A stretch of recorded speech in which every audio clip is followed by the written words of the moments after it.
તમને કહું, હું કોઈ વ્યવસ્થાનો વિરોધી નથી, પણ એક એવી વ્યવસ્થા ડીજે હોય કે સંગીત હોય, વાગે તો સંગીત શું આપે? આપણા જે દીકરાઓ પર કાર્યવાહી કે એ આપણા જ છે ને ભાઈ, થોડા પારકા છે, એ તો આપણા જ દીકરાઓ છે.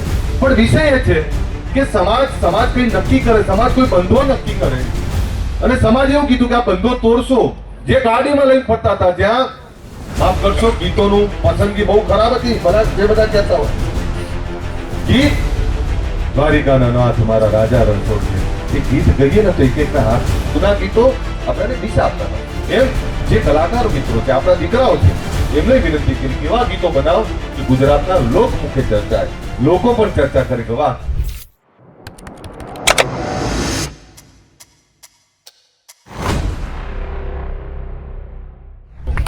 ઘણા એવું થાય મારા છોકરાને એવો પહેણાવો છે કે હાથીની પાલખી પર વરઘોડો કાઢવો,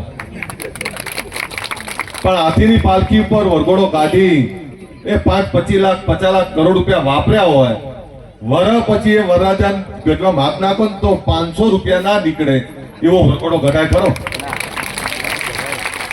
કોઈ દાડો આપણે આવી ચિંતા કરી કે મારે ખોટા 5 લાખ નહીં વાપરવા, એનો ધંધો નાખી આપીશ, ખોટા 2 લાખ ખર્ચો નહીં કરું. આ જે દીકરી આવે છે ને એને હું ગાય આપીશ, ગાય કે ભેંસ તમે આપો તો સાહેબ થાય શું? થાય શું? એ ગાય કે ભેંસ એને મહિને 10-15 હજાર રૂપિયા કમાઈ આપે. આપણે દૂરનું નહીં વિચારતા. અત્યારે શું આ બહેનો બેઠી એમને કહું ગમે એટલો ખર્ચો કર્યો હોય તો ચર્ચા શું થાય? તમારે બીજા દાડે તમારી સાડીની જ ચર્ચા થાય. ચર્ચા તો આ થાય, ભાઈ હોય તો એવું કે જોરદાર કપડા પહેર્યા હતા.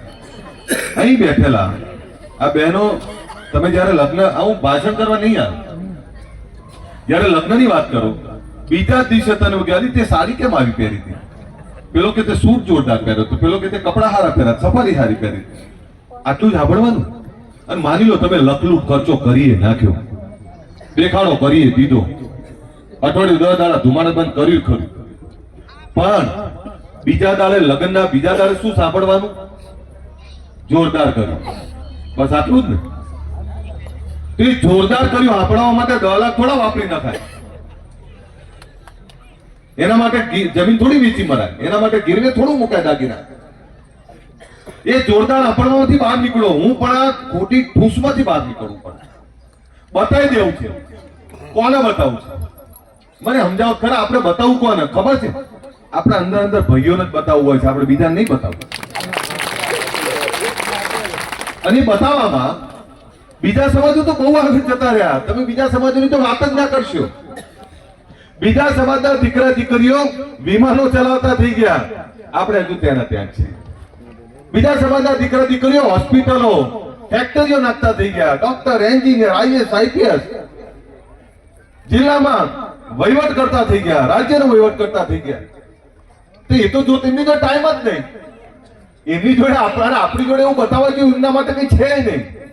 અને એમને બતાવવું હોય તો નક્કી કરી લો, મારી દીકરી ડીએસપી બનીને આવશે આ સુરેન્દ્રનગરની અંદર. નક્કી કરી લો, મારો દીકરો આ સુરેન્દ્રનગરની અંદર કલેક્ટર બનીને આવશે.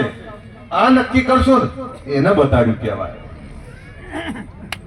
ઘણી વાર બધા મોટી મોટી ચેનો પહેરીને ફરતા હોય છે.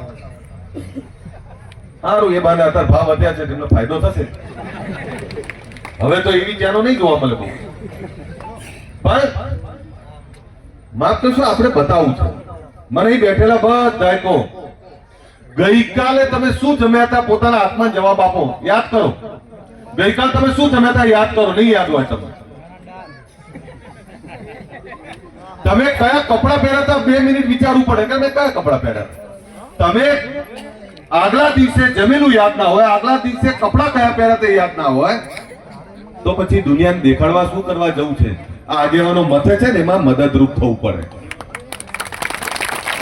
આ આગેવાનો કોના માટે કરે છે? એ આપણા માટે વિચારે છે, આપણા માટેના નિયમો બનાવે છે. કોઈ માદું પડે અને એના બોલામણામાં માદામાં 10-15 હજાર ખર્ચો થયો હોય ને, હવે તો પેલું કાર્ડ છે એટલે માદા પડે ત્યારે ઘણી વાર તો મફત ખર્ચામાં સારવાર થઈ ગઈ હોય, પણ એનું બોલામણું રાખે, એમાં 2 લાખ રૂપિયા વાપરે, અને માદા પડેલા તો પાછા બધા વચ્ચે આમ બેઠા હોય. શું કરવા આવું કરવું? ખોટા ખર્ચામાંથી બહાર નીકળવું પડે, ખોટા દેખાડામાંથી બહાર નીકળવું પડે. તમને એવું લાગે આ જે નિયમો બનાવી રહ્યા છે, 1 વર્ષ પછી હિસાબ માંડજો. પાટડીના 90 તાલુકા, પાટડી દસાડાના 90 ગામ, આ 90 ગામમાં વર્ષે 5 લગ્ન તો હોય કે ના હોય એક ગામમાં? તો આખા વર્ષના તમે 1000 લગ્ન ગણો અને 1000 લગ્નનો ખાલી 50,000 રૂપિયા ખર્ચો તમે બચાયો. એ 50,000 રૂપિયાનો કેલ્ક્યુલેશન કરો એટલે તમને ખબર પડે કે સવારના કેટલા પૈસા બચ્યા. અને એવા પૈસા કે જે ખર્ચો કર્યા પછી કઈ મળવાનું નહીં. એટલે ખોટા ખર્ચા માટેના જે બંધારણ બની રહ્યા છે એના માટે હું તમને બધાને અભિનંદન પાઠવું છું. હમણાં આ બંધારણની જ વાત કરું, પછી હમણાં પોલીસ સ્ટેશનની વાત કરીશું. પણ બીજો એક વિષય હમણાં ચાલે છે. તમે મને કહો, ગુજરાતમાં અહીં આગેવાનો બેઠા છે, આ ગામની બહાર ખેતરમાં ભૂકા ભટ્ટ એરિયામાં હવે તો ચારે પડી છે. કોઈ દાડો તમે આ રીતે ભેગા થઈ શકતા હતા ખરા? સાહેબ, આપણા સમાજને ભેગો કરવો ને એટલે કાઠું કામ. ત્યારે આથી 15 વર્ષ પહેલા મેં વાત મૂકી ને, ત્યારે મારું ઘણી વાર અપમાન થયું છે કે બેસ શું ભેગા કરવા નીકળ્યો છે. ના થયા. મને એવું કીધું કારેંગડાનો બોર છે. કારેંગડાનો બોર એટલે શું કે બાજુમાંથી નીકળી જાય એકાદું કારેંગડું, આ કોઈ દાડો ભેગા ના થાય. એટલે મેં એવું કીધું કારેંગડાના બોર ભેગા કરવા ને એને તકલીફ પડે, હું તો સિંહોનું સંગઠન બનાવવા નીકળ્યું. અને એ જ સિંહો છે કે જેને ગુજરાતમાં બતાવી દીધું કે ઘેલું કર્યું ગુજરાત, ઠાકોરોએ ઘેલું કર્યું ગુજરાત. એ વાત તમે બધાએ પ્રતીતિ કરાઈ. અને એની શરૂઆત ક્યાંથી થઈ હતી? ધાંગધ્રાથી થઈ હતી. જીએમડીસીમાં લાખો લોકો ભેગા કર્યા. જીએમડીસીમાં લાખો લોકો ભેગા થયા. હમણાં અભ્યુદય મહાસંમેલન 2016માં કેમ ભેગા કર્યા? તો વાત એ મૂકી હતી કે વ્યસન મુક્તિ. આ સમાજ વ્યસનોમાંથી બહાર નીકળે તો અડધી તકલીફ તો એમની જતી રહે. અને એ વખતે વ્યસન મુક્તિનો મહાકુંભ કર્યો. ત્યારે આ વખતે અભ્યુદય મહાસંમેલન, અભ્યુદય એટલે શું? શ્રેષ્ઠ સમય, તમારો આવનારો સમય સારો આવવાનો છે, એની શરૂઆત કરવી છે ને એની વાત મૂકી. એ સમાજની એકતાનો સંદેશો ગયો. આમાં નિયમો બધા હતા. એમાં એક નિયમ હમણાં ડીજે નું ચાલે છે ને બધું. ડીજે ની વાત કરું તમને. આણંદ, ખેડા, હું ખેડા હતો ગયા મહિને, તો મેં આમ જોયું તો બહુ ભીડ. મારી જોડે આપણા મિનિસ્ટર હતા રમણભાઈ. રમણભાઈ, આટલી બધી ભીડ છે ને, તેમણે ગામના સરપંચને ફોન કર્યો કે શું છે આ. ત્યારે એમણે ફોન કર્યો તો પૂછ્યું તો કે અહીંયા ડીજે ની કોમ્પિટિશન હતી. સાહેબ, ડીજે ની કોમ્પિટિશન એટલે કેવી? ઓ બેટા, ડીજે ની કોમ્પિટિશન એટલે કેવી?